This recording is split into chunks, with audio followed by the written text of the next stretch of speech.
This is Fido Friendly Travel Talk. Here's your host, Susan Sims. Hey everybody, it's Susan Sims with Fido Friendly Travel Talk, brought to you by Animal Radio, where we talk about the travel and lifestyle for you and your furry best friend. My guest today is Rob Downey, and he's here to talk about his book, Until the Last Dog. Hi Rob, welcome to the show. Oh, thanks for having me. I'm excited about it. Yeah, it's my pleasure. So I'm really interested about this book. It's called Until the Last Dog. It details your lifelong journey to Alaska with your dogs and the challenges you overcame to get where you are today. So tell us a little bit about that. That's really interesting to me.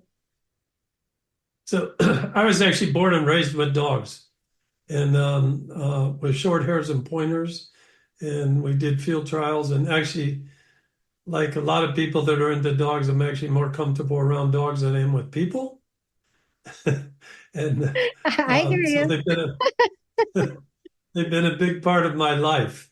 And I had some, and this is all in the book, I had some early childhood trauma that a rescue dog certainly helped me through.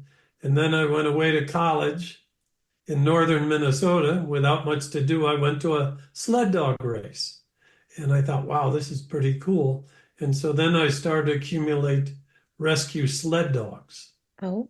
And so we started to compete with these rescue sled dogs and actually started to beat some of the people that bred them. And some of them didn't want to believe it was actually the same dog. And then one day, one of the dogs couldn't hardly get out of her house. It was like her hind end was paralyzed. And so, of course, that panicked, and I rushed her to the vet, and they did extensive testing, and they determined she was selenium deficient. Oh. And so I changed her diet, and not only did she get better, but the whole kennel their athletic performance improved.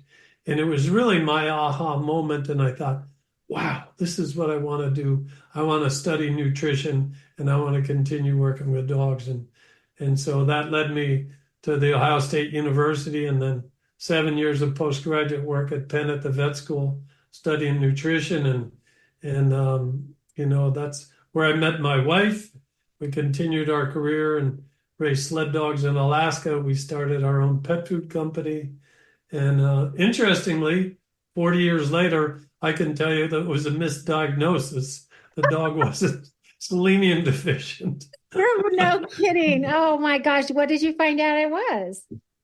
Her muscles were breaking down. It's called rhabdomyolysis, right? And so the tissue was starting to break down and leaking. And interestingly enough, if it was properly diagnosed, they would have just told me to rest her for a couple of weeks, and she would have probably gotten better, and I would have never had my aha moment. I would have never started studying nutrition, never met my wife, never, so it's funny how some things just turn and it's like lead you in a different direction. Yeah, right where you were supposed to be. So I think, pet lovers probably will love the book, but when you wrote this book, and unfortunately I haven't had a chance to read it, so I'm kind of going blind in here. But when you're talking about this, the sled dogs, what do you think it is about the sled dogs that I did meet someone years ago in Oregon, and they raised sled dogs, and they had a lot of property, and they took us to where the sled dogs were, and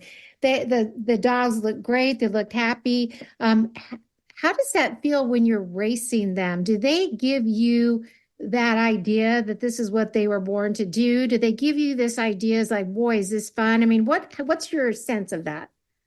Well, absolutely they do. And one of the things you need to understand is most people think of sled dogs only know the Iditarod, right?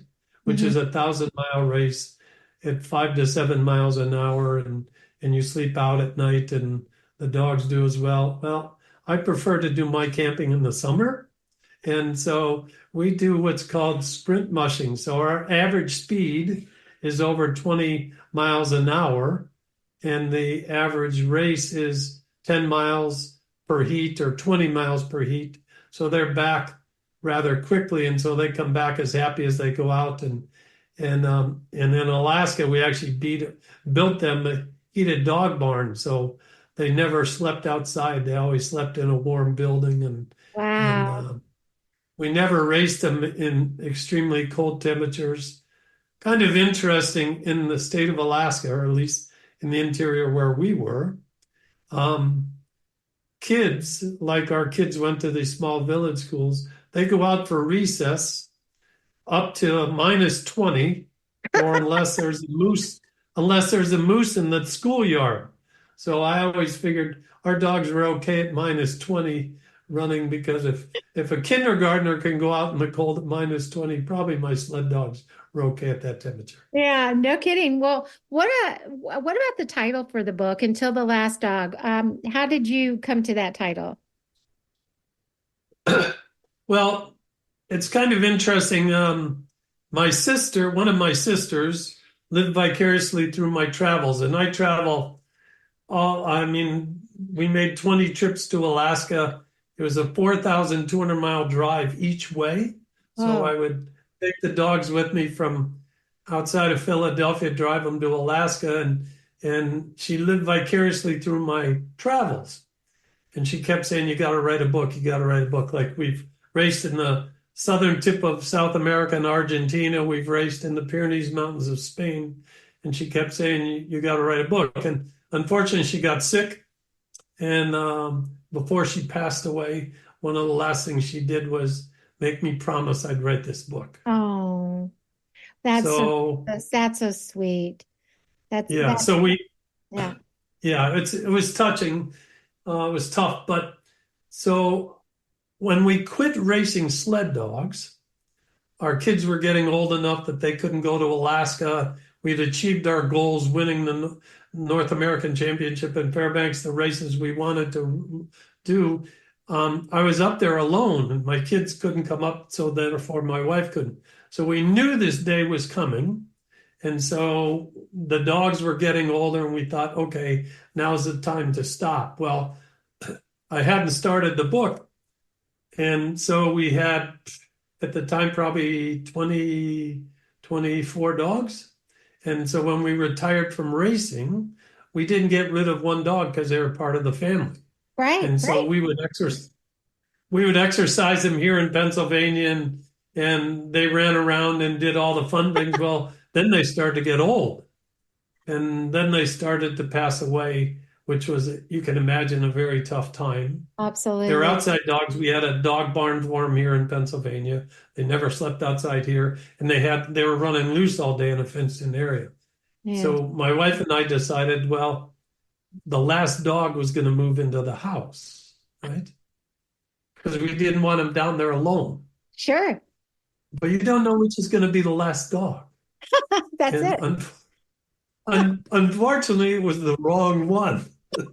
And when we tried to move him into the house, he just didn't like it. He was panting. And Oh, then now he's 17 years old, right? And one of the first days, he tried to get one of our cats, and my son saved the cat.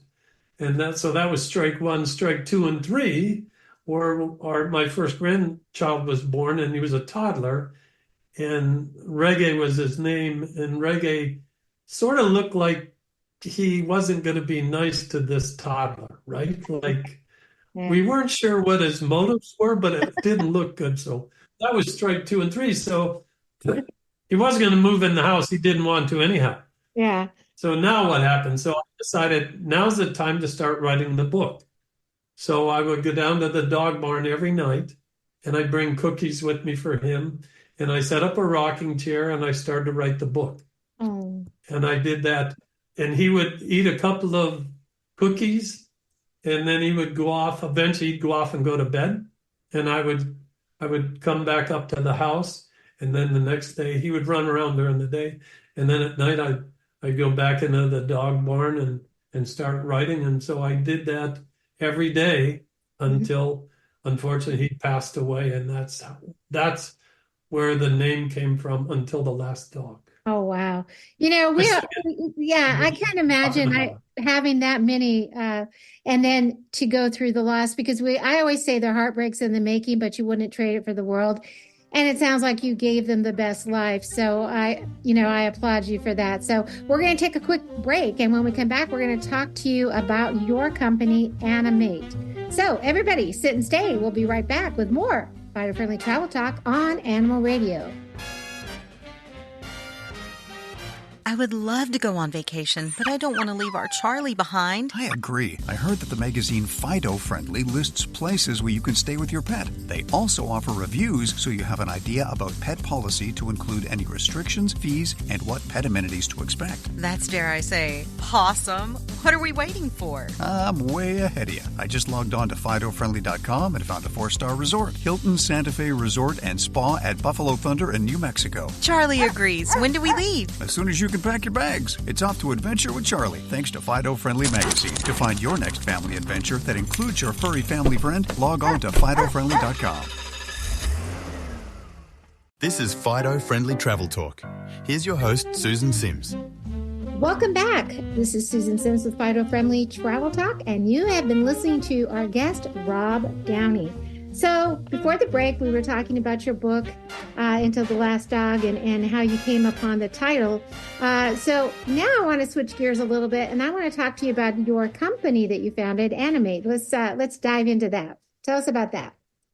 Okay, so as I had mentioned, when I got into sled dogs, that was my aha moment, and it got me really into nutrition. So I did graduate work in canine nutrition and exercise physiology.